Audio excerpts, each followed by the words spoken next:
নবী সাল্লাল্লাহু আলাইহি সাল্লামের এক হাদিসের মধ্যে বলছে 40 সাহাবীরা ব্যাখ্যা করছেন মুহাদ্দিসিন, সেই 40টা হতে পারে 40,000 বছর। 40,000। এই জন্য বাপ একটা কথা হলো, সর্বশেষ যেই লোকটা কবরে যাবে, শেষ যেই ব্যক্তি মরবে পৃথিবীতে, হতে পারে তাকেও শুধু কবরেই থাকতে হবে 40,000 বছর। 40,000 বছর, এরপরে তো আখিরাত।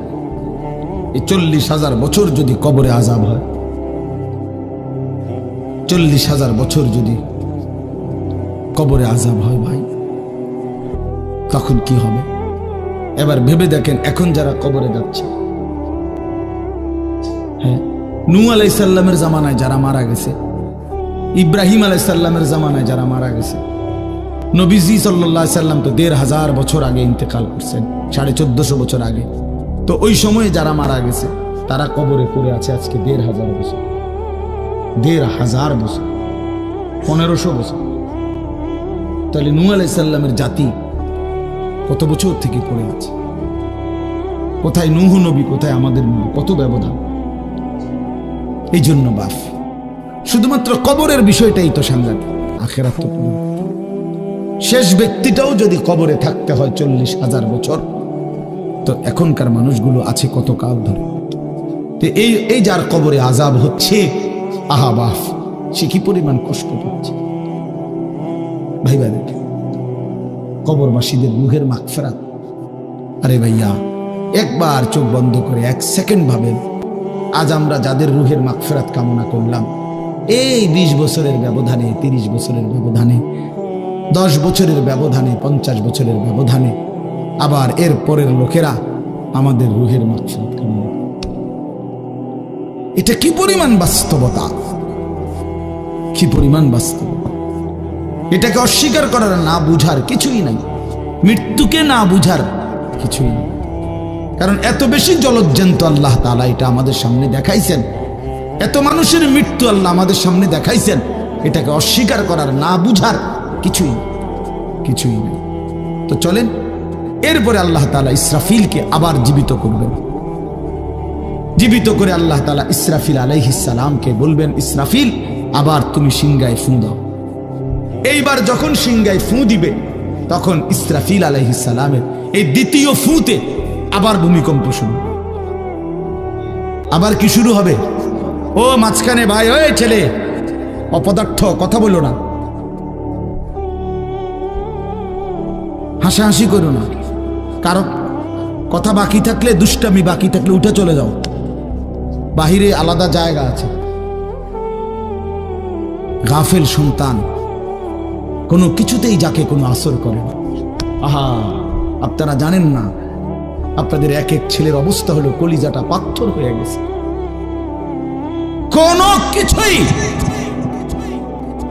তার কলিজা নাড়ায় না। এত শক্ত জানোয়ার যে খোদার 365 দিনে কোনো দিন ফজরের নামাজ পড়ে না, একদিনও না। মানুষের বাচ্চা এত বড় জানোয়ার হয় কেন?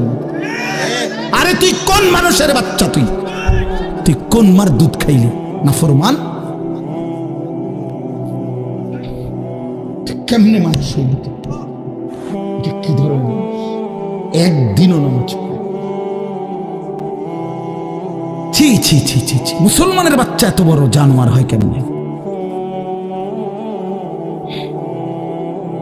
কোনদিন নামাজ পড়ে না, 6 মাসে 9 মাসে কোনদিন বলতে পারবে না নাফরমান কোনদিন 5 ওয়াক্ত নামাজ পড়ছে কিনা। হায় হায়, এত বড় অসভ্য! মায়ের সন্তান হয় কেমনে? বাবার সন্তান হয় কেমনে? চিন্তা কর, কোনো কিছুই।